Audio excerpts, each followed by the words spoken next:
묶어주는 성령님이란 제목으로 은혜를 나누기를 원합니다. 이제 오순절 마가다락방에 강력한 성령이 불의 혀와 같이 임하고 나니까 제자들의 마음 가운데 불과 같은 이제 열정이 생겨가지고 다락방에 머물지를 못하고 광장으로 막 뛰쳐나가가지고 각 나라의 방언으로 복음을 전하게 되어집니다. 그러니까 어떤 사람들은 놀라운 기적이 일어났다 이렇게 경이롭게 여기는 사람들도 있고, 어떤 사람들은 새 술에 취했다 이렇게 말하는 사람들도 있는 것입니다. 술은 사실은 새 술이 아니라 헌술이 좋은 술이죠. 오래되고 묵은 술이 좋은 술이고, 새 술은 숙성되지도 아니한 것인데 그것을 거친 술을 마셔가지고 취했다라고 하면서 비아냥거리는 사람들도 있게 되어진 것입니다. 그러니까 베드로가 모든 사람들이 모여있는 광장으로 나아가서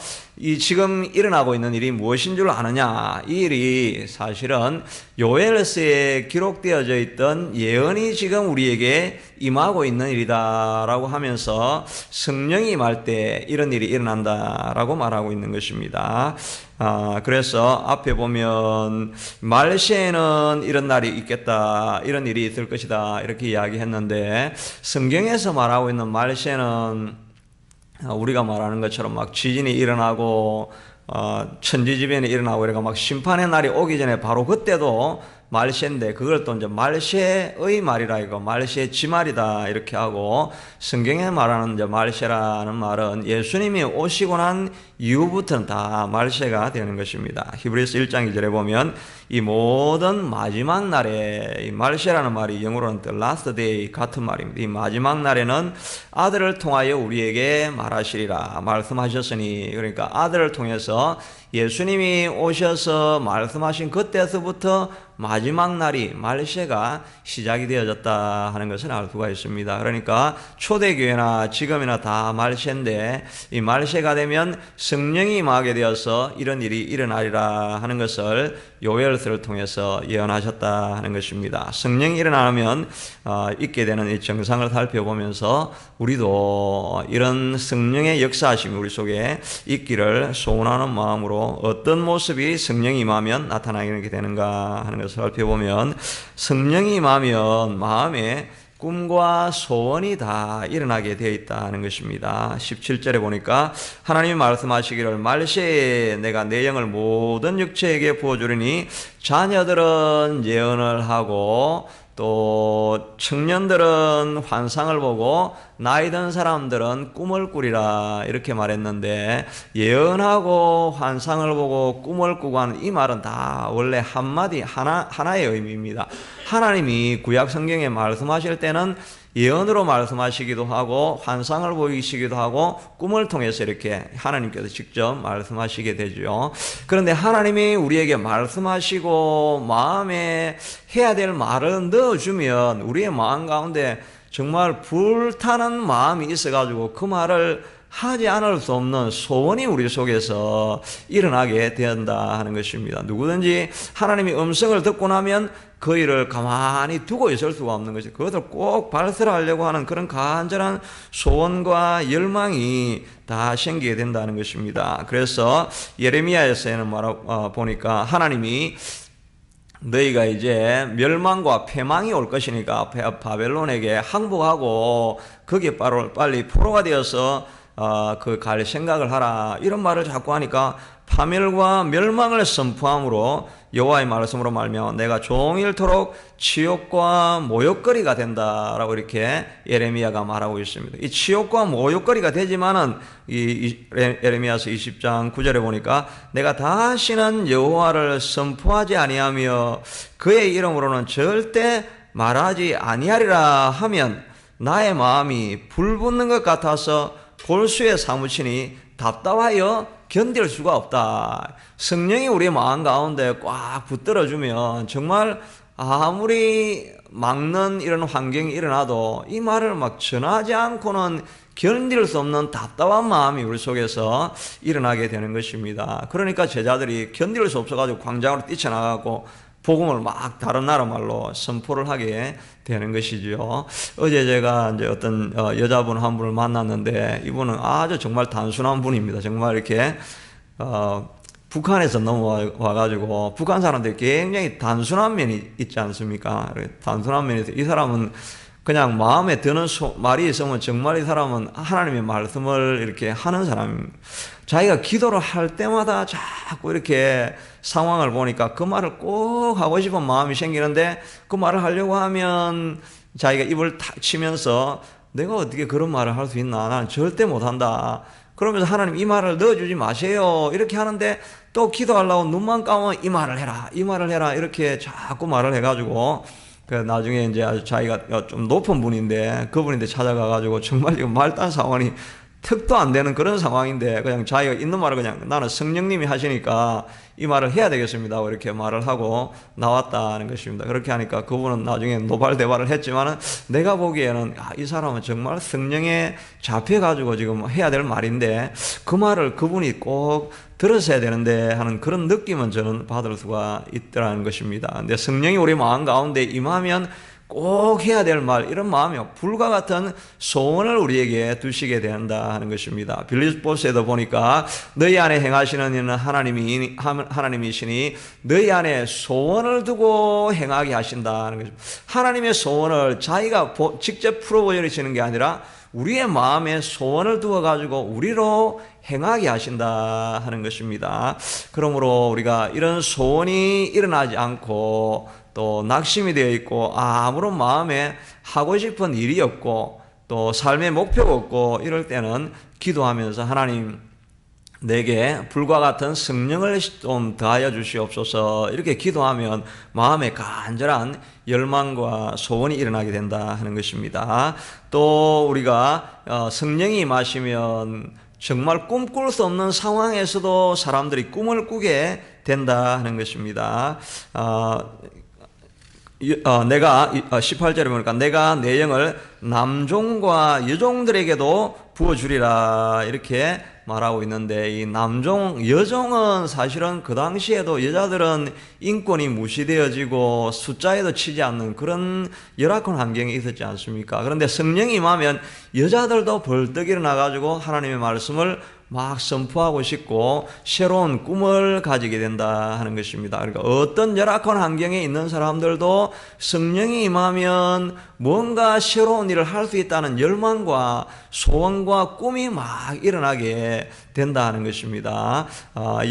갈렙도 자기가 85세라서 그 점령하고 이렇게 할 일이 할 수 없을 것 같은데 하나님의 영이 임하니까 헤브론 땅에 아무리 큰 아낙 자손이 있어도 그 땅을 내게 허락해 주십시오. 그 산지를 내게 허락해 주십시오라고 하는 소원과 비전이 막 일어나게 되더라 하는 것입니다. 꿈이 없을 때 주의 성령을 간구하면 우리에게 소원을 두고 행하게 해주신다 하는 것입니다. 이제 설교를 준비하다가 어떤 자료를 보니까 일본의 요네코라고 하는 여성이 있었는데 18세 때 이제 어머니가 돌아가셔가지고 디프레션이 심하게 와가지고 이제 자살을 하려고 기차가 오는데 거기에 들어가고 바쳤습니다. 그런데 죽으면 되는데 안 죽고 다리가 잘리고 왼팔도 없어지고 오른팔 하나만 남았는데 사람들이 구해가지고 이제 살아남은 것입니다. 그러니까 자기는 얼마나 죽고 싶었겠습니까? 그런데 병실에 미국 선교사하고 또 아키토시라고 하는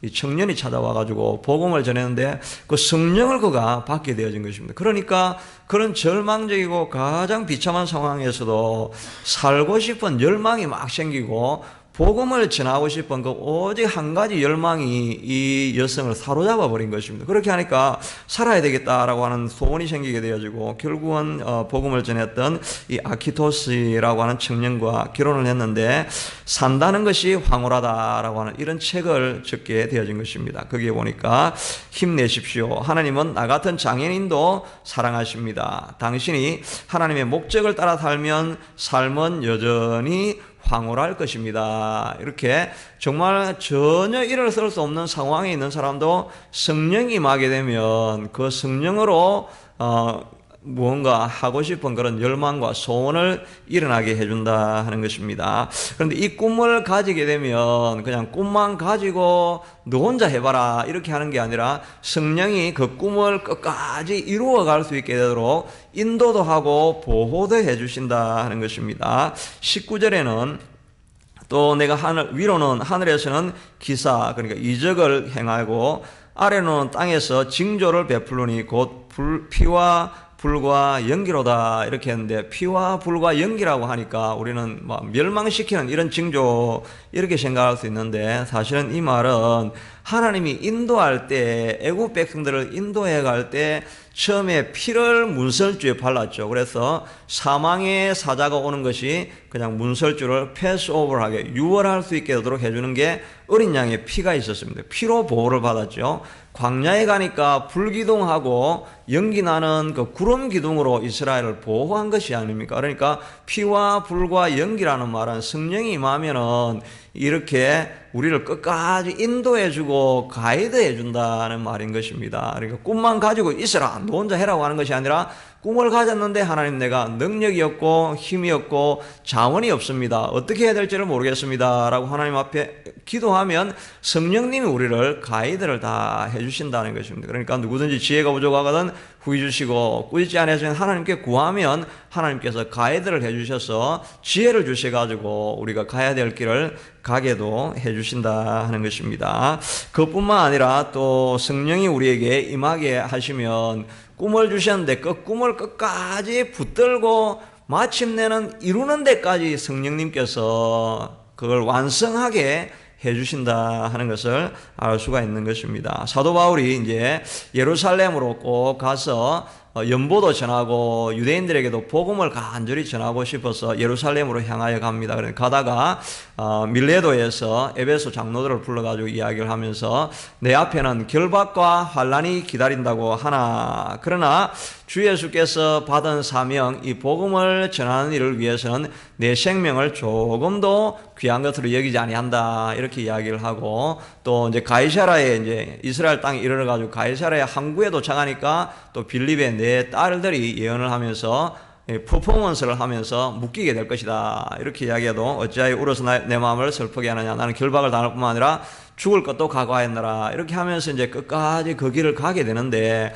이 사도 바울이 내가 의지와 결단으로 간 것이 아닌 것입니다. 19장 20장 22절에 보니까, 사도행전 20장 22절에 보니까 보라 이제 나는 성령에 매여서 그렇게 할 수 있다 하는 것입니다. 내가 하는 것이 아니라 성령이 나를 꽉 메어버리니까 내가 그 일을 안 할 수 없게 된다 하는 것입니다. 이 맨다라고 하는 이 헬라어를 찾아보니까 데오라고 하는 헬라어인데 이게 어디에 쓰였느냐 하니까 마태복음 12장 29절에 보니까 사람이 먼저 강한 자를 결박하지 않고서야 어떻게 그 강한 자의 집에 들어가서 세간을 강탈하겠느냐, 결박한 후에야 그 집에 강탈하리라. 예수님께서 귀신을 쫓고 막 이렇게 하니까 귀신의 우두머리를 힘입어서 한다 이렇게 하니까, 아니 어떻게 같은 편이 싸울 수 있겠느냐, 들어가서 그 귀신을 쫓아내려고 하면 힘센 자를 결박을 먼저 해야 그 다음에 다른 사람을 구원해낼 수 있지 않겠느냐라고 할 때 이 결박한다는 이 이야기가 바로 데오라는 말입니다. 성령에 매여 있다는 말입니다. 또 예수님께서 맞은편에 나귀가 매인 것을 찾아오라 할 때 이 나귀가 매여 있다 하는 그 매여 있다는 말이 데오라는 말입니다. 그러니까 성령이 우리를 붙든다는 말이 이렇게 꽉 결박을 해가지고 절대 못 빠져나가게 이렇게 만들어 주신다는 것입니다. 우리 선교사님들 간증을 다 들어보면, 아니 어떻게 그 어린애들 데리고 그 아프리카로 가고 오지를 가고 하는 이런 결단을 하게 되었습니까? 이렇게 하면 자기가 한 것이 아니라는 것입니다. 그냥 기도하다 보니까 성령이 꽉 붙들어 매는데 아무리 빠져나가려고 해도 사실 사람들이 보기에는 뭐 묶여있는 것도 없죠. 근데 자기가 막 기도하다 보니까 자기가 꽉 매여가지고 이 빠져나갈 수 없어가지고 선교지로 간다는 것입니다. 그러니까 성령이 우리를 매인다고 하는 말은 또 우리가 하나님께서 주신 비전과 꿈을 이룬다는 것은 우리 힘으로 되는 것이 아닌 것입니다. 그런데 하다 보니까 성령이 꽉 붙들어 매니까 정말 빼도 박도 못하게 나는 이 길을 안 가면 안 되겠다라고 하는 그런 열망이 간절하게 생겨가지고 그 길을 끝까지 이루어내게 된다 하는 것입니다.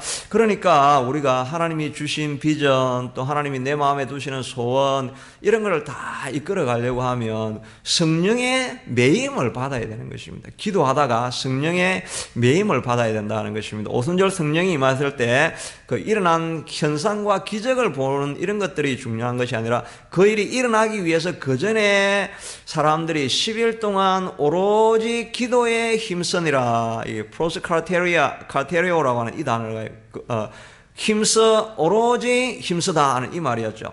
오로지 기도에 힘쓰고 있으니까 성령이 꽉 붙잡아 버리니까 사람들이 남들이 뭐라든지 간에 그냥 바라지 아니하고는, 소원을 이루어지 아니하고는 견딜 수 없는 것 같은 열정이 생겨가지고 그 일을 이루게 되더라 하는 것입니다. 한국 교회도 마찬가지고 우리 교회도 또 우리 개인의 삶도 마찬가지인데, 이런 일을 이루어내기 위해서는 우리를 꽉 붙들어주는 이 성령이 우리를 맬 때까지 간절히 기도하면 하나님께서 우리를 통해서 주의 뜻을 이루게 되실 줄로 믿습니다. 이런 역사가 저와 우리 교회에 있게 되기를 바랍니다. 이제 우리 기도하실 때 하나님 주의 성령을 사모하여서 이 자리에 나왔습니다. 하나님 꼭 도와주셔서 나를 주의 성령에 매는 줄로 하나님이 이루시고자 하는 소원을 다 이루어갈 수 있게 성령을 부어주시옵소서. 간절한 역사가 우리 교회에 일어나가지고 온 교우가 한 가지 소원에 꽉 붙들림 받아서 하나님 뜻 이루는 교회 되게 해주시옵소서. 같이 기도하겠습니다.